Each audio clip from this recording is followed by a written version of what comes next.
On tal on mikrofon ka vaata. Ingen mat om vi inte kommer in. Kui saaks aru endale. Hej.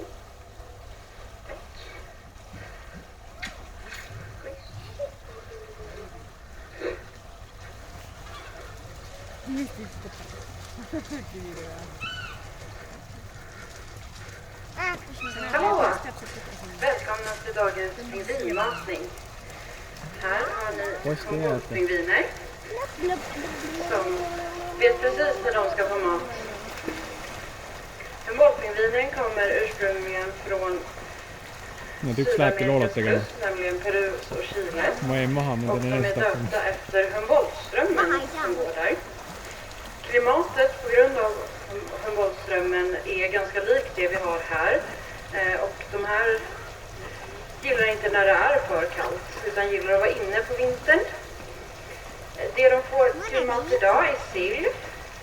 Och det är deras favorit. I det vilda så jagar de ju självklart levande sill eller levande fisk i vattnet. Men vi får göra till godo med vad vi kan göra. Humboldt-pingvinen lever i monogama par och håller ihop hela livet. De lägger ägg och får ungar en gång om året. Och mamman och pappan hjälps åt både med att ruva äggen och att ta hand om ungarna. Till exempel här har vi sett att på morgonen, typ om de ligger och ruvar, så kan pappan gå och käka. Sen på eftermiddagen så byter de, så får mamma käka på eftermiddagen.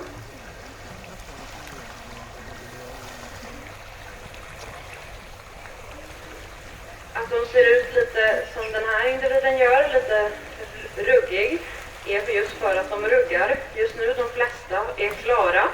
Det innebär ju då att de byter fjäderdräkt. När de ruggar så kan de inte vara i vattnet så mycket för att de har svårt att torka efter.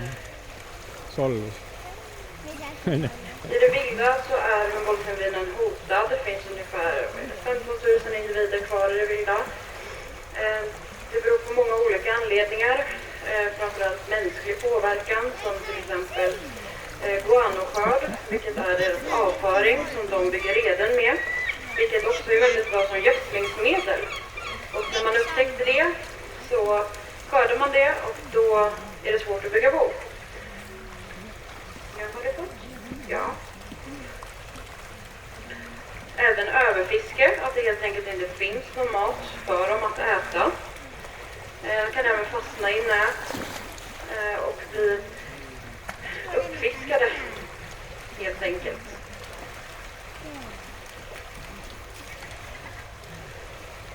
Här på Slottsskogen så har vi 31 stycken humboldt-pingviner. De är väldigt gulliga. De väger ungefär upp till max 6 kilo. De flesta väger runt 4-5 kilo. Vad vill du? Jag har inget mer. Ja, jag ser dig.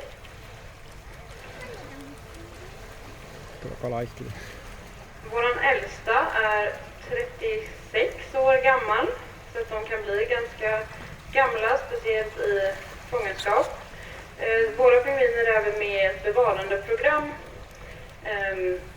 För att kunna hjälpa till genetiskt att i slutändan som slutmål att kunna hjälpa de vilda och den populationen. En stor anledning till varför man har djur på djurpark just för bevarandesyfte. Jag har inget mer.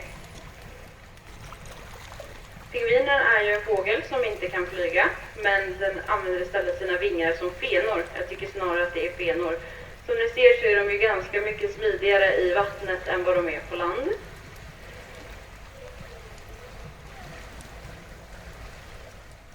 Är det bra, hörni?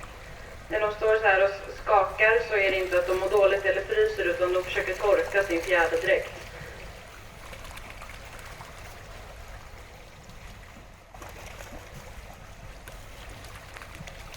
Ja, bra kämpat här i regnet. Om det är någon som har några frågor så är det absolut bara att ropa på mig, så svarar jag så gott jag kan. Jag hoppas att ni får en trevlig dag och att det slutar regna. Det vore ju lite härligt. Eller vad säger ni? Det är slut. Tack så mycket.